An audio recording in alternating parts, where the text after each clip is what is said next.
वास्तुशास्त्र में रसोई घर को एक बड़ा ही खास स्थान माना गया है। कहा जाता है कि रसोई घर केवल खाना बनाने की जगह नहीं है, बल्कि यह स्थान घर की ऊर्जा को भी नियंत्रित करता है।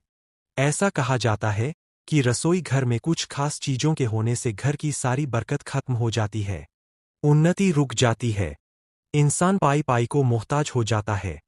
इसलिए इन चीजों को जल्द से जल्द बाहर कर देना चाहिए। बासी या खराब भोजन। रसोई घर में बासी रोटी या बासी खाना कभी नहीं रखना चाहिए। यह एक गलती न केवल स्वास्थ्य के लिए नुकसानदेह होती है, बल्कि घर में नकारात्मक ऊर्जा का संचार भी बढ़ाती है। गरीबी ऐसे लोगों का पीछे मरते दम तक नहीं छोड़ती है। इसलिए घर में सड़ा गला खाना कभी न रखें। टूटे चटके बर्तन। रसोई में टूटे या चटके हुए बर्तन भी कभी न रखें।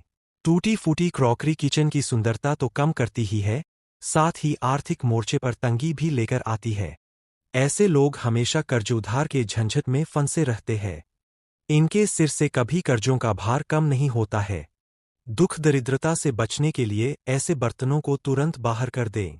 जंग लगे औजार। किचन में भूलकर भी चाकू, कैंची या कोई भी जंग लगा उपकरण या औजार नहीं रखना चाहिए।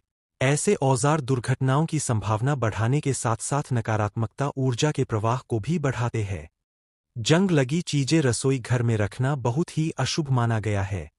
ऐसी चीजें देवी देवताओं की कृपा में बड़ा अवरोध हो सकती है। इसलिए ऐसे औजारों, उपकरणों को भी घर से बाहर कर देना ही उचित होता है। कचरा या गंदगी। रसोई घर में कूड़ा कचरा या गंदगी बिल्कुल न फैलाएं। जो लोग ऐसा करते हैं, उन पर मां अन्नपूर्णा कभी कृपा नहीं करती है।